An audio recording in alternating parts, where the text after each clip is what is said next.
If collaboration is a good thing, why are meetings so hard? Why is enthusiasm killed rather than generated? Why does lazy consensus lead to conclusions nobody likes? Good ideas get shot down before they can be explored. Bad ideas survive because no one wants to be mean. Participants itching to speak don't listen to others. To answer, let's think about different kinds of meeting talk. Edward de Bono has a powerful metaphor of wearing different colored hats when we engage in different kinds of talk. Much of our talk is an expression of emotion. I really like what you said. It worries me that we never talk about the poor. I'm not comfortable with how quantitative this conversation has become. Sometimes these red hat remarks are just spontaneous outbursts, but they function as direction changers, even if that's not what one wants to advocate. Another way to contribute is to offer criticism. Such black hat talk can be gentle. I wonder if that's always the case. Or harsh. That would never work. No one would come. Implicit? We tried something like that last year. Or technical. We'll exceed the budget before October. Criticism is critical, but at the wrong moment it takes only a little negativity to quash ideas and discourage creativity. Another kind of contribution is just plain information. Sometimes this white hat talk is a response to a question. Amy, how many people did we have at this event last year? 23, I think. Sometimes we're correcting what someone else said. I think it was Sunday last year. Information talk, in its place, is certainly important. Another type of contribution is to move existing ideas forward. Some of these yellow hat ideas zero in.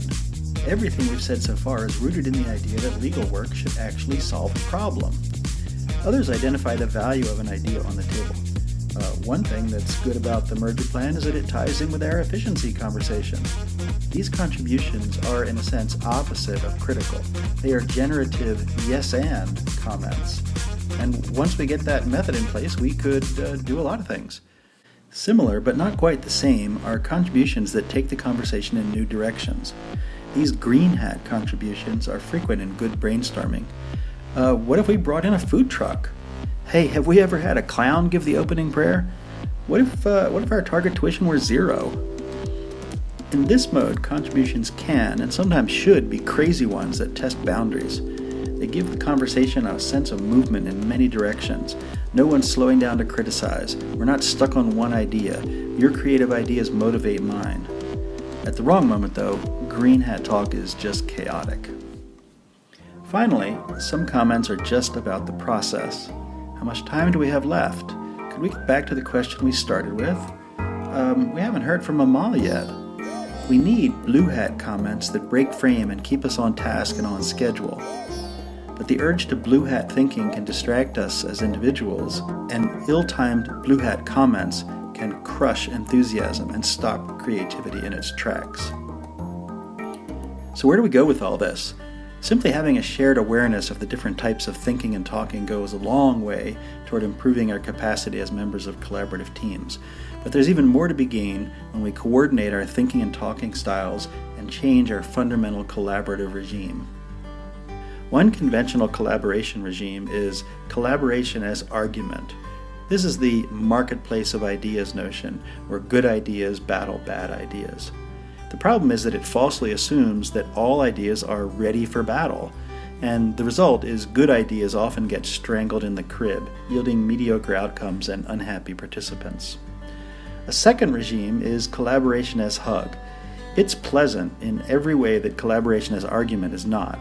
In this nice mode, all ideas are treated as equal. Whims are as valid as analyses.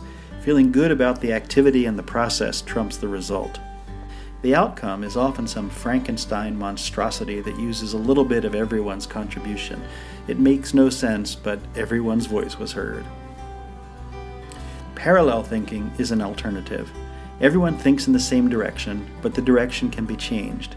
We achieve this by developing an awareness of the 6 modes of thinking and talking, and then organizing our meetings in terms of, for example, red hat time, white hat time, blue hat time, etc. We consciously switch between the modes, or we preface our contributions. Can I make a red hat comment here?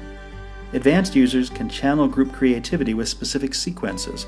Green plus yellow plus red might be new ideas, extend the ideas, get reactions. Or black plus green might be identify the problems and then throw out new solutions to them. Or green plus white plus yellow would be new ideas, extend the ideas, do some research, extend them further. And that's 6 Hats and Creative Team Talk.